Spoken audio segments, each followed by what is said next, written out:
Hello, and welcome to another TryHackMe room review. So this time I am reviewing the TryHackMe room called Secure Network Architecture. And as you can see, we're learning more about security implementation and best practices for network environments. First off, based off of the last couple of rooms I've done, I decided to take note of the difficulty level and the time. So as far as the time is concerned, it took me a little less than 60 minutes, so that's accurate. And as far as the difficulty level being medium, that's about right as well. So for task one, as the introduction and what to expect from this room, you will also learn why network architecture is needed for optimal security, just as the description of the room states. For task two, network segmentation, it's actually a lot of information, especially as someone who is a beginner learning networking security and following along. It's a lot of information, and things may be a little unfamiliar to you if you are a beginner.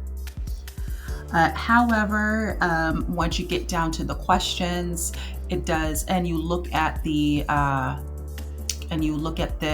snippet, interface configuration snippet, it actually all kind of makes sense, and it's not too hard to grasp. It's pretty, and the questions in this task are pretty easy to find just looking at this configuration snippet. So that's task two.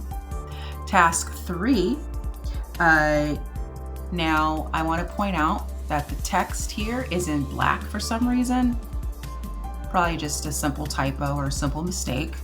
Just highlight it to be able to see it.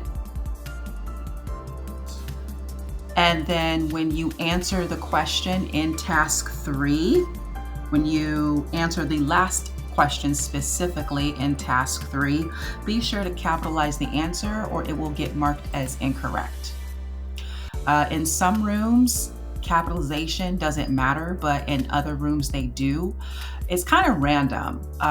Some rooms and tasks don't really require capitalization, but some do. For this one in task three, that last question, it does.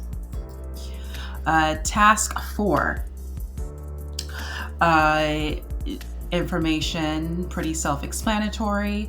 And then there's examples, diagram showing a valid SSH request being permitted and then one being denied. Now, the only reason that I got the questions in this task correct is because of the rules. I looked at the policy, So looking at the policy tells you the answer. However, I'm assuming that in showing the diagram for an invalid SSH request denied and a valid SSH request permitted, is supposed to give you some sort of difference between the two so you can see the difference, I'm assuming. But I didn't see that difference just looking at the snippets here. So again, the only reason why I got the answer correct was because of the rules, the policies that are right here. So that's the only reason why I got task four questions correct. And five this is actually one of the practice ones. You can see that this includes a website that you open. And this is zone pair policies and filtering. So honestly, I did not understand what to do in the challenge. I did review, of course I reviewed the information, the learning criteria, what you're supposed to learn. I reread the instructions that are Yeah, now that you have an understanding, launch a site. I didn't quite, well, now looking at this, maybe this was supposed to go into, some of these answers were supposed to go into the site, but I don't think so, because again, since I didn't understand, I Googled the question, I Google searched the question as I did in the last video. And I don't think that's right. Let me see. Maybe?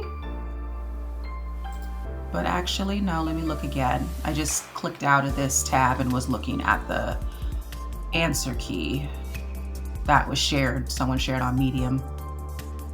But no, because see, these are all dropped and some are accept. So I didn't quite understand how to do this.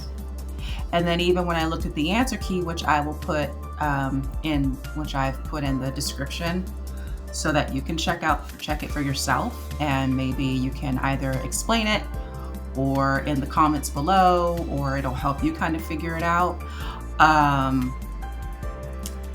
I just didn't understand. So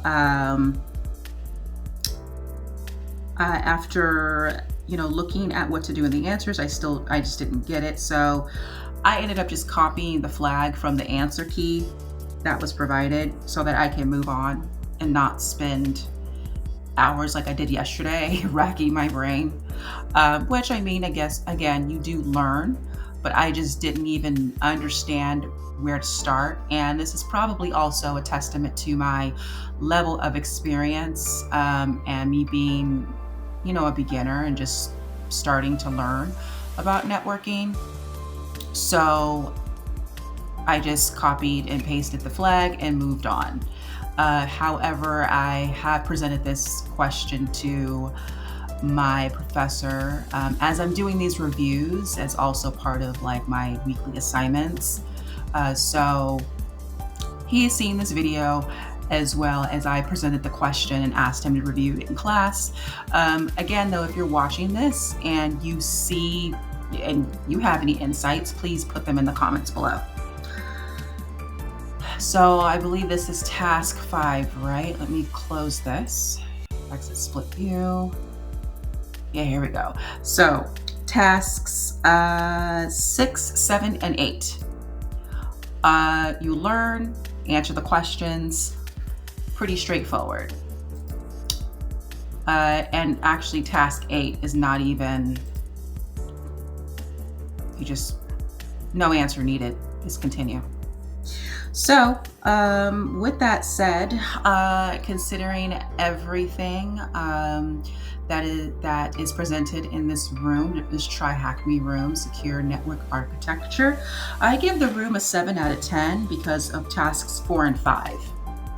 I would really like some more explanation. Maybe TryHackMe, I know, maybe some more video. I know some of the rooms have had videos, like on YouTube. Had YouTube videos explaining and giving more context. That would probably be helpful. Again, as someone who's learning, as a student, as a beginner, that's just me.